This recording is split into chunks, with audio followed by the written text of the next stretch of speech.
Very good morning to Professor Frank Furedi, author and sociologist. Frank, how are you doing?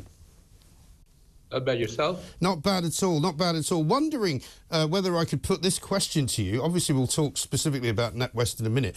But when did the wokery and the wokists get the grips, get their hooks into the sort of establishment that we seem to be now finding, where every sort of stone you lift up, you know, there's some kind of diversity champion underneath it, somebody who, like Dame Alison, wants to make sure that all the carpets in NatWest Bank are recyclable?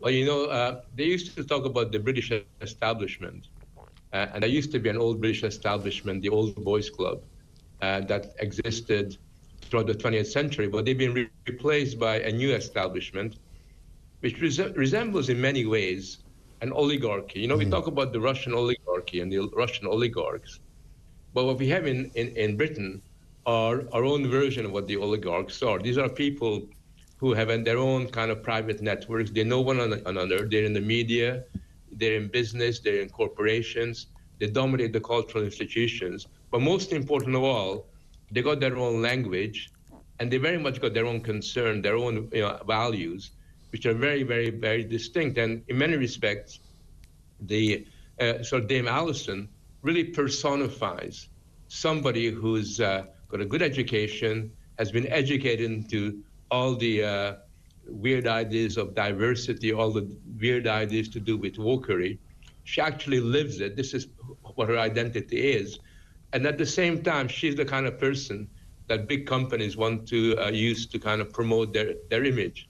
So in many respects, she personifies the new establishment, the kind of individuals who look down upon people like you and me, who actually believe that somehow they are the aware and everybody else is unaware. And they feel that, just like in Russia, they can make up the rules as they go along. So if you don't like somebody, well, you just get rid of their bank account. Yeah. You know, if you don't like somebody, you just kind of create all kinds of problems for them. And it's justifiable on the basis that they've got horrid political opinions, presumably, because they all sit around in their Highgate mansions having dinner with each other, telling each other how brilliant they all are, and where the latest sort of place to go to in Europe is. But people like Nigel Farage could never possibly be socially friendly to them because they're horrid people.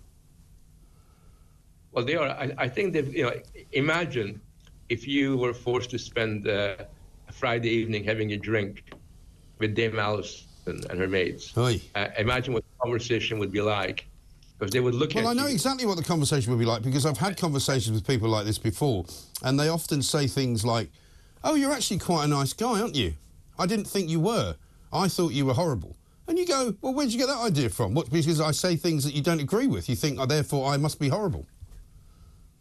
Well, yes, that's right. So, for example, if you go to, I mean, I've been to dinner party where you had individuals like that.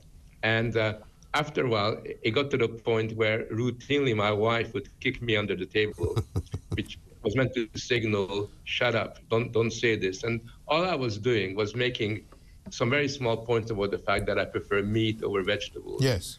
And that I have a different outlook on life. What I find enjoyable and pleasurable in their eyes is verging on the cultural criminal. Yes. So when you have that polarized view of the world, there's very little point of contact, and it's for that reason that they regard people like myself and others as somehow morally inferior to them. Yes. So inferior they can do to us whatever they feel like. Yeah, they do two things, don't they? Because they convince themselves, one, that they're morally superior to us, but also they convince themselves that they're smarter than we are, because how could you possibly believe that if you had a brain? For example, the other one to throw at them occasionally is, you know, are you sure that man-made climate change is a thing? And they look at you literally as if you just murdered their firstborn child. Yeah, but they got an expression that they use. So if you disagree with them, they always tell you, you don't get it. Yeah. Or they don't get it. But actually, what they really mean is that I disagree with them. I get it, but in reality, I get it, but they don't get it. Right. But somehow they can dismiss you just by saying that if you are, if your opinion is different to theirs, then it implies that you don't get it, which implies you're a little bit stupid. Right. And therefore, it's not worth having a conversation with you. And of course, there is an end game here, because what we know, Kevin O'Sullivan was telling me this morning, that some of the people on the board of NatWest are people who get paid a couple $100,000 a year, and they only have to come in for a meeting maybe once or twice a month, or occasionally when there's a bit of an emergency. But basically, if you stay in that sort of dinner party circuit and you play the game and you say all the right things, you can get one of those jobs. Yeah, they got these non-exec jobs, which basically means that you show up, sort of once every couple of months.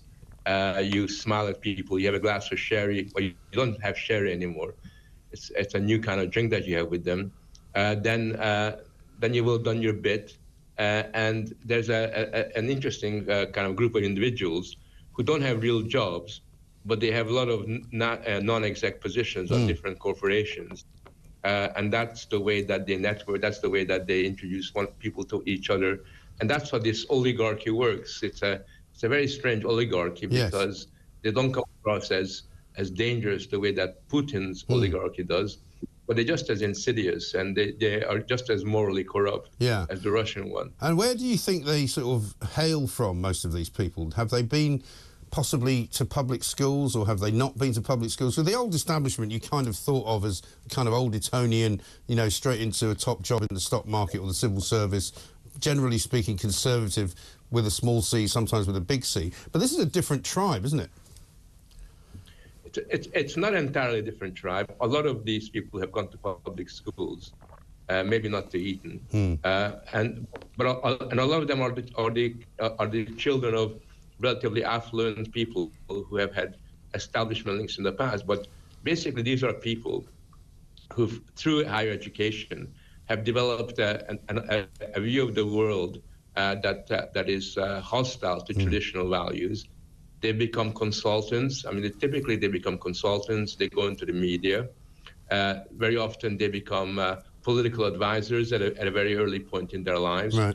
And if you look at their kind of career, it's all basically doing what I would call non-jobs, where you appear, you promote, you are in public relations, you're in the business of impression management, but you never actually get your hands dirty, and you don't particularly work very hard, because what's important is your appearance, your identity, who you know, rather than the fact that you're an engineer, a scientist, you've done something creative.